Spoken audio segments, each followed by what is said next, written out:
在竞争可谓腥风血雨的内衣市场，3位创业小伙伴又看到了什么新的机会呢？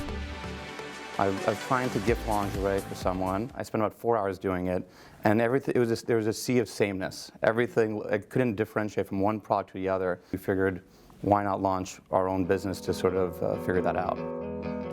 This is something shot out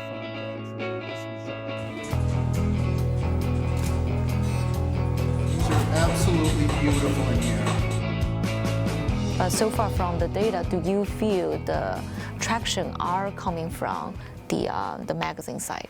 We're seeing that we're able to acquire customers cost effectively, and once you get them into the fold, in the beginning, when you're just scaling up, it doesn't make as much sense, right? But as you scale the business, your costs don't necessarily change, but you could really leverage that to really storytell. The hard part again is the first year, 2 years.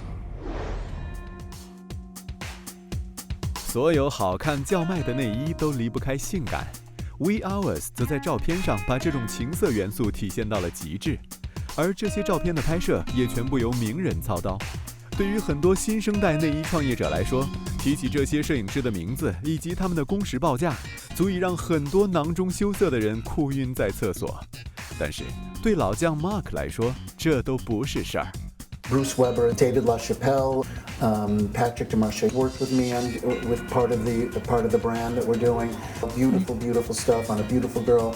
So I'm getting that level of photography as a favor almost to me, you know. So they're not charging me $60,000 a day. I can't even afford $6,000 a day. So I mean, they're doing it for a very reasonable fee, and they're making beautiful pictures the way they want.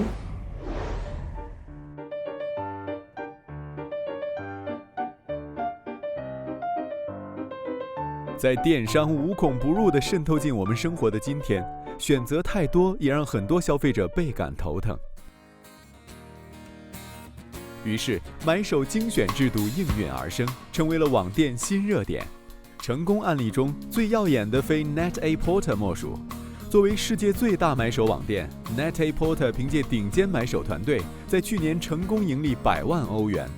而在很多姑娘眼里，时尚买手简直就是世界上最棒的职业，逛着街试穿几件漂亮衣服就能挣到钱，岂不美哉？但敏锐到为品牌盈利的时尚直觉不能单凭天生，后天经验同样重要。离开 Bonnie's New York 之后 ，Bonnie 先后成为 Polo Ralph Lauren 的副主席及配饰买手。在 OuiHours 面对2个对内衣挑选束手无策的大老爷们合伙人 ，Bonnie 自然成为了团队里众人最信任的大姐大买手。When you pick different products for OuiHours, what are your criteria?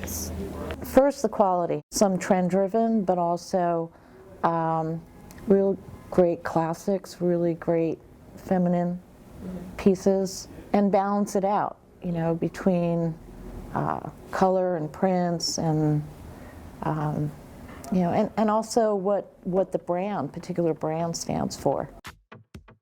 当今网络消费观念带给时尚品牌巨大冲击，再加上高端市场年轻化的趋势，很多奢侈品牌意识到贴着平价标签，在打开更大市场的同时，照旧可以做贵族。早在3年前，日本平价品牌优衣库就开始和著名设计师品牌 Jill Sanders 合作。瑞典平价服饰 H&M 也多次和 Alexander Wang、Maison Martin Margiela 等高端奢侈品牌合作，每次联手跨界都引起一众国内外粉丝排大队掏腰包争相购买。定位高端的品牌 OuiHours 也一样，虽然不像维密售价平民到100美元一件睡衣，但也很少出现1000元睡衣这样的价格。And you mentioned about the accessibility. Tell us about affordable luxury. Yeah, I mean, if you look at sort of, you know, the lipstick industry, for example, if you get Yves Saint Laurent, even the highest end brands in beauty is still accessible, similar to lingerie, as compared to dresses that might be, a luxury dress might be $5,000. A luxury lingerie is only $300. And so in this market today, where, you know, look, we're facing some tough economic storms ahead. People always have to buy lingerie. It's not going away. Yeah, so the real opportunity is sort of mass luxury. People are willing to spend a few $100s.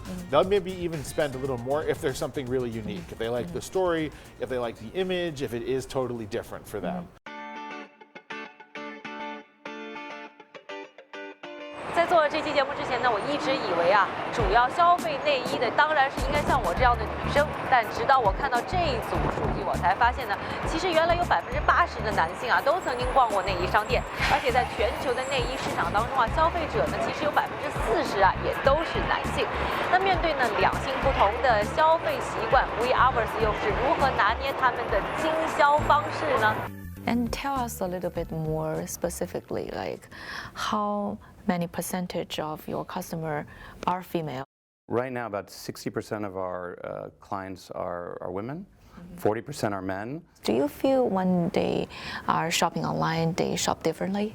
Yeah, we're seeing that the woman customer wants to browse more. She's looking through 10 pages on average in the magazine, whereas men, they look at one or two pages and they go quickly to buy. And visuals do matter to guys. Men, again, are more special occasion driven. Women are shopping throughout the year.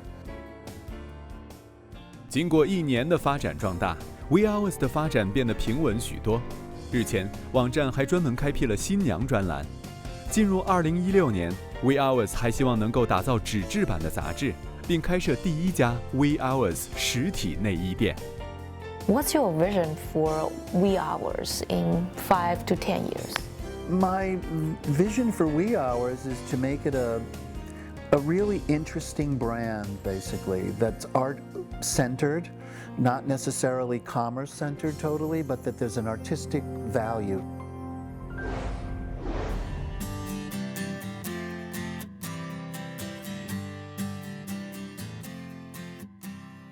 去了 OuiHours 的办公室啊，我觉得跟我之前遇到的几乎所有的办公室呢都非常的不一样。那有很强的 Mark 的个人的印记，可以看到呢各种各样啊他个人的收藏啊，在做装饰品啊，包括 Andy Warhol 呢送给他的不少的真迹，让人大开眼界。那和 Mark 聊天呢，就发现他精力充沛，而且特别的有活力，很难想象呢他都已经65岁了。那 Mark 呢在采访的时候也和我回忆了他自己啊传奇性的人生当中的一段段的故事。按他的说法，这一切都是要归功于运气和勇气。I think you just have to have the guts to go ahead and do it, whatever it is. When I was working for Andy, when I asked for the job, I had been hanging around the factory. So I went in and Andy was there, and I just had the guts to go up and say, look, I'd like to be your art director.